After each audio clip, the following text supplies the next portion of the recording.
You incredible friends. This is your pal, Edwards here speaking. I'm honoured to live stream with you on this beautiful Wednesday, the legendary Angela Sedran. Angela Sedran, how are you today? Oh, that didn't go well. I just started live streaming and it looks like we might have lost Angela Sedran Single. How embarrassing. Well, friends, while I've got you here, I want to remind you of how awesome you are. And Angela, are you there? I just started the live stream and you disappeared for a second. No, I'm here. I think it was just so shocked to see me that I just for a moment froze. You know what, Angela? We broke the internet. I think the intro was so epic. LinkedIn and StreamYard couldn't handle the presence of Angela Sedran. That's what I think really happened. I love your eternal optimism, Ed. Now, Angela, you're an amazing lady. You're a powerful coach, educator, and leader. You work with top companies. Angela, tell us a little bit about you and what you get up to, my friend. Well, thank you for that amazing intro. A little bit about me. So, yes, I am a coach, I am a mentor, and I'm a business consultant. I think there's a lot of confusion around what coaches do compared to mentors. So, a coach is really about behavioral change, whereas a mentor is somebody who comes in, gives advice, and acts, I guess, potentially as a bit of a Sherpa and a leader. And that's usually the person who teaches, which is what I do as well. The coach capacity that I come in with is more about asking questions. So people will often ask me, do you have any background in my industry? And usually I don't. I'm actually quite industry agnostic with my clients. And that's actually not a bad thing. But what I do is I'm the one who actually asks the right question. So I was having a chat with a very old friend of mine on Friday, and he was a very successful CEO of a huge company for a long time.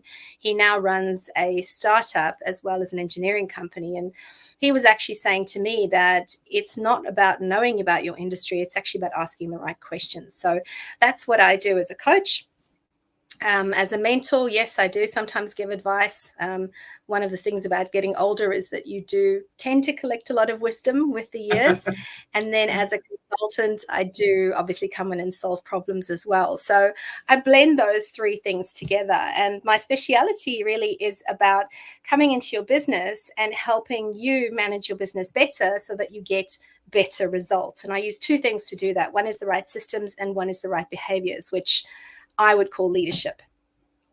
Oh, incredible. Now, friends, I just want to say I've got my phone right here. I'm keeping a track of your comments.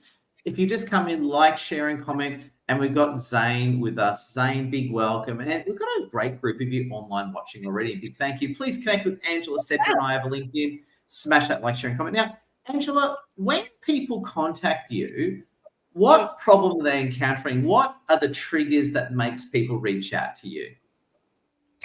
Usually they're completely overwhelmed with their business. So what happens is that entrepreneurs start their business, they have this tremendous passion, this great idea, and they start their business. And usually it is a good idea because the market wants it. So the business starts growing and there's more and more demand, and it's very exciting, obviously. But as the business starts growing, the entrepreneur finds that suddenly they're not actually doing what they love anymore. They're managing a business, they're growing a team, and that's actually not why they started the business. I've never, ever met an entrepreneur who said to me, I started this business because I really wanted to manage a business. So I went out and found a product and built a business around it. That's never, ever happened. So not only are they completely out of their comfort zone, it's not their skill set, and very often it's not actually what they want to be doing. I actually come in and not only do I work alongside them to help them build those skills themselves, I also help them to really start building the capability of the business. So typically what happens is they'll employ people to do very specific things in the business, but they are still the ones that shoulder all the burden, all the responsibility. They are the ones, I guess, who are the brains trust of that business. And that business is never going to go anywhere until they have the ability to step out of that business for a day, a week, 6 months, and can actually have a business that can run on its own. So I will come in with them. I'll help them put systems into the business. But not only that, it's about lifting the capability of the rest of the business so that that business owner is not burned out and essentially like a duck that looks completely calm on the surface, but is paddling at 1,000 miles an hour underwater. Yeah. Yeah. And it's funny, I've been having this conversation a lot. Like, burnout is such a big problem these days. I was having a very good chat to my accountant today, and we're basically talking, we share very, very similar political views, which I'm sure most people share these days, and thinking, man, our governments have really let us down.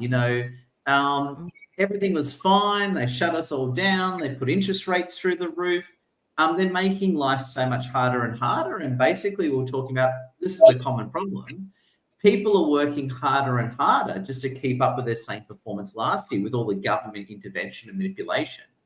And I was having a great chat to my accountant with that one. What do you think of that whole topic about the government intervention, how much harder it is and overwhelming, that type of thing on business owners? Well, it's very true, actually. And I came across an article in the last few days that said that the relative income that we earn in Australia has dropped significantly compared to a lot of other countries. So effectively, prices have shot up and we are earning much less, relatively speaking, to prices in a lot of other countries. So I think Australians are under tremendous pressure, and not only are both partners working now, they have to work, they're now actually getting side hustles as well, not to actually afford that holiday, but just to actually survive, which is crazy. I don't know where it's ultimately going to go, because in 20 years from now, we can't have 2 or 3 side hustles to survive. We have to become smarter, and the way prices are going, something has to change. I was speaking to another friend the other day, and he said to me when he bought his first computer in Australia, he's a little bit older, but his first computer cost him $17,000 and his house cost him $280,000. Now his computer cost him $5 million, but the house is worth $3.5 million. We just can't keep living in a country where prices of housing is going through the roof. We have to start becoming smarter in terms of the way we earn an income. And this is also why I love working with business owners, because unfortunately, the chances of you being able to afford the life you want by working for someone else is virtually non-existent anymore. You have to have something either on the side, or you have to run your own business. And this is where that passive income stream is so important. So I love working with business owners these days, because it is that vehicle to financial freedom. But you have to run your business smartly, because if you don't, it's actually a job. It's not an asset. So you need those skills of how to manage, how to run it, and how to set that business up for success. So often I will talk to business owners and say to them, particularly people who come on board initially, or people who certainly come to me and say, look, I'm on the verge of pulling my hair out. My staff are driving me insane. I'm working 60 hours a week, and my staff are just not performing. And I'll say to them, well, have you got an exit plan? And they'll say, oh, I don't want to sell it. But an exit plan is not necessarily selling your business. An exit plan is, well, what if you get sick? Or what happens if you want to go on holiday for an extended period? You have to be able to have a business that can run without you. And many people have not actually done that because they haven't thought that far ahead, or because they haven't gotten to a point where they trust themselves enough to delegate, or they just don't know how to actually create a business that can run without them. Yeah, it's fascinating, and I love where you're going, and it's so true of what you were saying earlier, in that, at the end of the day, there's only so many CEO and CFO and GM jobs around, right? There's a very, very small number of them. Once those jobs are all taken, you're right, there aren't actually that many jobs available that can give you that pathway to being financially successful. So you're right. Unless we're doing something very lucrative on the side or got our own business, it's never going to happen. What's the old saying? You're just going to be stuck working for the man, as the old saying goes, right? And well, that's true, yeah. And Australia is not a big country, even for small business owners, it's not a big country. But we are so lucky that we're now in a position where we can actually extend our businesses far beyond Australia's borders. We We have Zoom, we have the internet. Even if you start up a retail business, I have the ability, if I wanted to sell a retail product, I could literally have a product made in China, not even touch it, and sell it directly into the States if I wanted to. So we're very, very lucky that we can do that.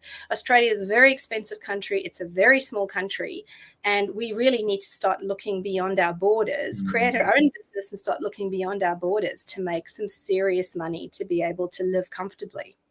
Yeah. It's funny you say that, because what happened to us is I got a funny phone call from my accountant, right, who was helping me with a business grant at the time. And speaking to her on the phone, she goes, Ed, do you want to realize something? You're now classified as an export business. And I go, what are you talking about? And she goes, well, for the past 3 months, you've made the majority of your money from outside of Australia. You're now classified as an export business, meaning you're eligible for all these grants. And I couldn't agree with you more. Again, we've had some months where we make more money from outside of Australia than we do in Australia. So I couldn't agree with you more. Love your insights, Angela. I want to ask you tell us a bit about your background. You're a very savvy lady, Angela. Now, where did you get so savvy? What legendary life experiences have brought you to us today?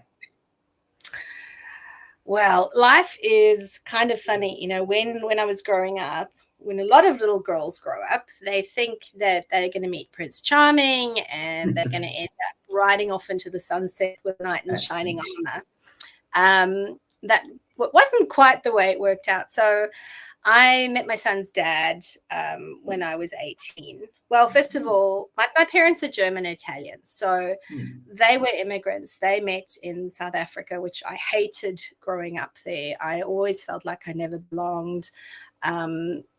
I learned to understand what a limpet mine looked like when I was 7 years old. We had bomb drills at school. People hated you for being white when you went overseas. You were immediately classified as a racist. And I had my son's dad when I was, I had my son when I was 20. His dad died when my son was 6 months old. So I found myself at the age of 20, halfway through my degree, my accounting degree, basically a child myself now that I think about it. I think actually I must have been insane having a child at that age, but, you know, here we are. And I was a single parent. So one of the things at that point, I believe it's much worse now, is the crime.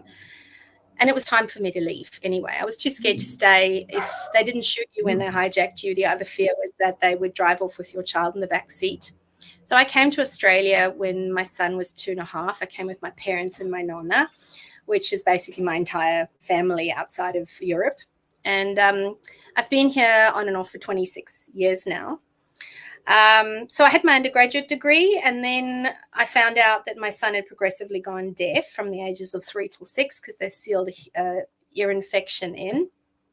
But I also realized even at that point that I needed to earn more income if I was going to give him the life that I wanted. So I applied to do an MBA, which is what I'd always wanted to do.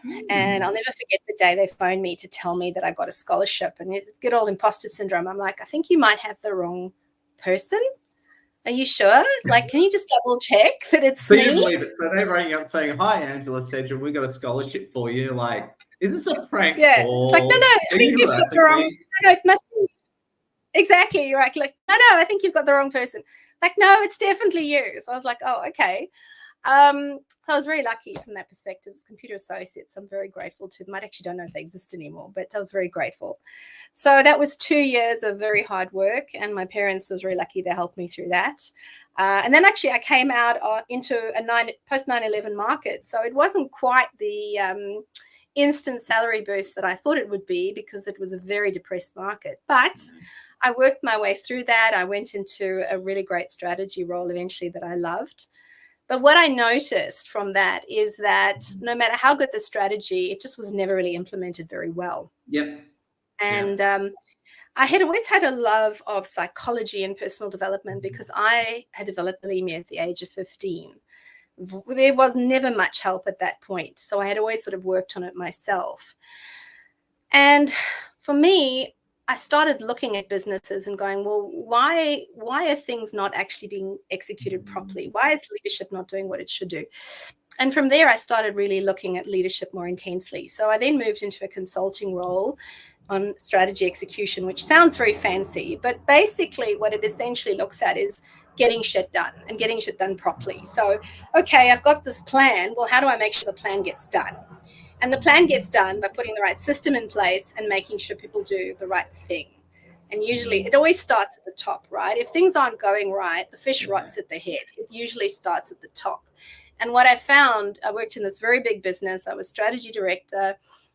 Was that generally the leadership team sat on the eighth floor in their offices, and they never actually went anywhere else.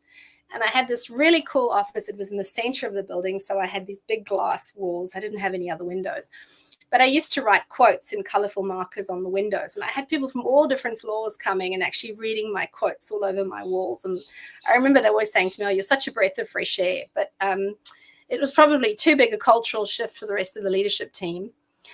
So I actually moved into consulting, and this is where I started working with a lot bigger companies. And I loved that because I got to run workshops, which is such a fun thing for me to do. I got to travel all over Australia, and I really started seeing results as well, and coaching and mentoring, working with conferences, and really starting to see shifts in people. It didn't make my soul sing. I didn't sort of get out of bed and go, yay, I'm making this $1 billion company more money. That for me wasn't it. But the thing that really got me out of bed was to start seeing shifts in people and working with individuals and people saying, "Oh, that really made a difference," or, "That thing you taught me, wow, that really had a big impact on my team," or the way we spoke to each other. That for me was really exciting. But the reason I never went on my own or really made a huge shift beyond that in terms of a career at that point was my son was still at school, and he needed a lot of remedial therapy and speech training. And I put him through a private school because he really wanted to become an engineer. Couldn't spell to save his life. His writing was still shocking because there's a lot of brain development that they lose out on at that very young age in terms of hearing. So I was determined to keep him in that. And I also got retrenched from this American company because of the GFC, which left me with a huge amount of PTSD back then, because here I was, single mother.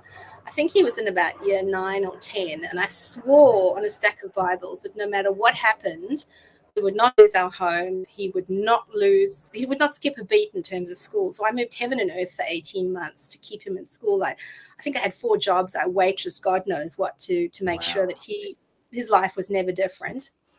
Yeah. And so jumping in there, it's funny, that part of your story. I understand because, again, we've been chatting a lot lately, and I reckon that's where you developed a lot of your riz, because I was thinking, man, this Angela Sedran's a very powerful lady. I think that's part of it, because imagine your situation, you're sitting there, all is awesome. You lost your job. You're literally working 4 jobs to keep everything going. That must have been such an, I suppose, difficult yet exhilarating time of your life. Is that a fair comment, Angela? It is a fair comment. It was very difficult, but I also learned that it's interesting because I learned that I could pretty much survive no matter what. But I didn't have the courage to say, bugger it, I'm going to start my own business. I still had to go back to that crutch of a corporate role, and I did. The defining moment for me, so I remarried in 2012. I married an entrepreneur who never worked. And it turned out he was a bit of a narcissist. So we parted ways. Well, it happens. I bear him no ill will. I'm not angry with him. I just is, part of my life, lesson learned. But what's the old saying? Fail fast and move on, right? Exactly. But for me, we did sort of, I had an issue in 2014 where I lost my sense of taste and they thought I had a brain tumor. Oh, God. So he had an affair, and I actually was quite upset with him. And I'll never forget, we had this big argument and he had tears in his eyes, disgust on his face. And he said to me, "You are such a selfish bitch. I can't believe it, because I'm trying to find a replacement wife and you are so selfish. You're trying to stop me from doing that." And I was like, what? Right. Okay. Well, you know what, buddy? I wish you best of luck. And that was it. I just went, that was it. Shutters came down. I wasn't angry with him. I wasn't upset with him. I was just like, you know what? That's the best thing to me. What a bizarre. You can probably, I don't know, to everyone watching, please like, share, comment, say hello. We love Angel Sedran. You might tell by the look on my face, I was like, did I hear what I just, did I hear? I heard what you just said, didn't you? Yeah, no. And he said, and sometimes people say stupid things in anger, but then he said it to me again 2 weeks later. Because we were on holiday. I couldn't just sort of walk away. We went at home at that point. He said it to me 2 weeks later. So, there was no, it was a moment of in the heat of anger or anything like that. But for me, it wasn't, I wasn't hurt. It was literally, that's it for me. Yeah. That was the moment. It's like, it was I get it. You're not angry. You don't want to fight with them. You're just done. You're like, okay, I just want out of here. Yeah, I'm done. Yeah. That's it. No hard feelings. I just want to go. Yeah. Like, just like that, was it? It was like that, yeah. So it was really a gift that he gave me. And the following year, the 8-9 months after that were fabulous. So I got out of the debt that he had put me into because I had this sexually transmitted debt. I looked after him and his little girl when we were together. So what I'd done is I'd taken out these 0 interest credit cards that you transfer the money to. I had 5 by the end of that year, nothing on them. I'd paid everything off. I was so proud of myself. And I logged into my bank account 3 or 4 days before Christmas to see if I'd been paid. And every single card was overdrawn. So what had happened, my son had gotten involved in a binary option scam, and they had said to him, can you give us access? You need the software. Give us access to your laptop and we'll show you how to use it. And they had cleaned everything out. So the company was in the UK and the holding company was in the Caribbean. So I had a bit of a breakdown, 6 weeks. I don't remember much of it, but I did go to the FBI because of the Caribbean jurisdiction. I went to ScamWatch in the UK and I went to the Australian police. And they all pretty much said, nothing you can do about it, tough luck. I went to the banks. So I won't name the bank, but let's just call it Shitty Bank. Basically said it's my fault. The only one that really helped me was St. George Westpac. They were fabulous. The other banks, no, wouldn't help me. And then my boss started bullying me. So here I am, a breakdown. My boss bullying me. It was horrendous. So basically, it was just open season on Angela. So if anyone would see you, they would just, Angela, stop her. So you were basically a Jedi Knight walking around surrounded by the Empire. Everyone was taking a shot at you. Pretty much, except I wasn't a Jedi Knight. I was more like a zombie, basically, for 6 months. And I couldn't just resign from my job. I had this enormous debt on credit cards, 22% interest accruing every day. But the thing was, I had nothing left to lose, right? Yeah. So if you're going to commit a crime, do not leave the person with nothing left to lose. So come June, I'm still on my laptop. For some reason, the holding company moved to the UK and they had to disclose the name of director. So I found this person's name on a forum and I Google him and I find this other forum and I don't know why, but I put my story down into the forum. And within an hour, I get an anonymous message saying, this is the bloke's name, Sheer Goodell. Here's a photo of him. It was his Facebook photo. I'll never forget it.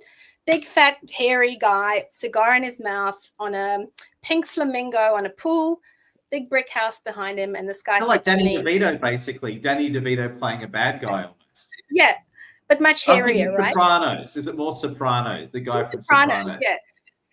And he's in Israel. He speaks Spanish. He's in South America, blah, blah, blah. Here's his email. So I wrote to this guy and I said, buddy, you don't know who I am, but this is what you've done to me. I've got a detective sitting outside your house. Now, if you don't believe me, I know your house is made of brick. I know you've got a pink pool flamingo. I'm coming to Tel Aviv next week to start proceedings against you. Give me my money back or I'm going to Interpol. One thing that was true was that I was speaking to the Times of Israel because I had emailed them before I sent him an email. And I got a response within 3 hours. So over a period of a month, he started reversing all the transactions that he had put through my accounts. And they all went through Bulgaria. So I started getting sloppy. So it wasn't a professional organization. I have a friend who's in security, high-level security. He said to me, look, you're a bit crazy because this could be like the mafia. You don't know who it is. And it only costs 15 to 20 grand to put a contract on you. And I said, mate, I don't give it. I don't care. I've got nothing left to lose here as far as I'm concerned. I've thought about even taking my own life in all of this. You know, I'm 40 years old and I've lost everything as far as I'm concerned. So I'm going for it. I got everything back. And then I said to him, for some reason, he thought I was Jewish, because I think every now and again I did sort of start an email with shalom. So I leaned into that and I said, you know, under Jewish principles, your mother would be so ashamed of you. And I really sort of let him have it. And then I said, you know what, you should give me the interest back too, because I've been paying 22% interest for 8 months. So he said, okay. And then he said, I've never been so depressed as when I met you. And I said, buddy, the feeling is mutual. Yeah. So I got all my money back, I got the interest back. And then actually I did say to the woman at the Times of Israel, look, you know, I think I've pushed my luck pretty much to its limit.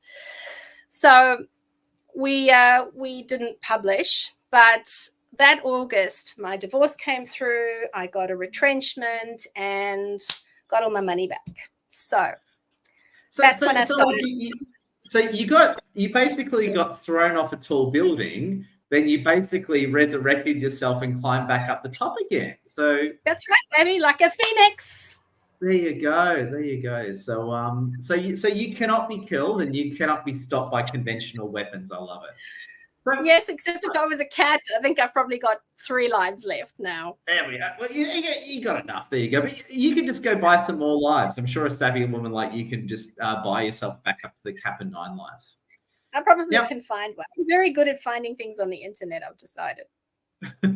Now, Angela, I want to say, incredible story. I was very curious about your backstory, and only myself and another 2,000 people now know about it, which is great. And we've got a few friends of us, by the way. I'm just going to open up my phone. We've got Mr. M. Dongo with us, my old friend, Mr. M. Dongo. Great seeing you. And I have to say, if you're watching the recording, which you probably are, please connect with Angela Sedran and yours truly. And otherwise, just smash that like, share, and comment. You know you want to like, share, and comment because we love you. And the more you like, share, and comment is the more attractive you'll become. So I want to ask you as well, Angela Sedran. Let's say there's someone watching this video right now who's very overwhelmed in their life and business. They're frustrated. They could be very successful on paper, but things aren't going well for them in reality. What do you say to those people who are really at the bottom of the trough on how to sort of, obviously talking to you is a great step, but what do you say to those people at the bottom of the trough to help turn things around? Of course, talking to you is a great step. What else do you say to those people? I would say you're probably trying to do too many things at once. So take stock of what it is that you're trying to do. Decide what it is that is the most important for you to achieve, and then choose things to say no to. Because in order to achieve certain things, it's important to choose what you have to do to get to your vision, but sometimes it's more important what to say no to. Yeah. And what happens is we decide we want something and we set some goals, but then life gets in the way, a million fires come up, and suddenly we've got all these things going on and we don't actually stop and take stock of what we're doing. And this is where the overwhelm comes in. So stop, take a breath, look at everything that you're doing, and then probably carve out 50 to 60% of what it is you're doing, because you're probably doing too much, and this is where overwhelm comes in. So we tend to underestimate what we can achieve in the long run, but we overestimate what we can achieve in the short run. Oh, Angela, well said. You are a powerful lady. I'm going to say I love your work. Now, Angela, I just want to say a big thank you. And just before we finish, tell us how people can get into contact with you and how do you start often working with people? Well, there's 2 ways to get hold of me. You can either go to my website, which is angelasedran.com, or powercall.youcanbook.me. The best way really is to book a chat with me, because I'm not here to sell. The best thing to do is to get into a conversation with me. Let's come up with a plan for your business. If I don't think I'm the right fit for you, because I may well not be, I will do my best to point you in the direction of somebody who I think can help you. And of course, if I think I can help you, then I will tell you that. I'd be crazy not to do that. So book a chat with me. Let's talk through what's going on in your business. We'll come up with the plan. And if I think I can help you, I will let you know. And if I don't think I can help you, then I will do my best to point you in the direction of someone I think can. Angela, you are a woman of integrity. My old friend, him and I go back many years, Mr. M. Dongo, says, great story, Angela. You have so many lessons to share. And I've got to say, Mr. M. Dongo, I agree with your sentiments on you, Angela. Angela Sedran, you are a powerful lady. And thank you for not only giving us that business advice, but sharing your backstory with us as well. I reckon we've definitely got a movie or a Netflix series out of your life. I think so too. Oh, yeah. Well, we probably all do. You know, most people think they're not interesting, but everybody has a story. Maybe not a scammer story, but something. Oh, and we've got Justine Rosabella Jimenez with us. Justine says, Angela, you are powerful. I couldn't agree with that more. So, Angela, I know you're a busy lady. I'll let you get back to it. Thank you so much for joining us. We appreciate you big time. Thank you. I appreciate it. Thank you so much for having me. I love your work. Stay awesome, everyone, and keep winning.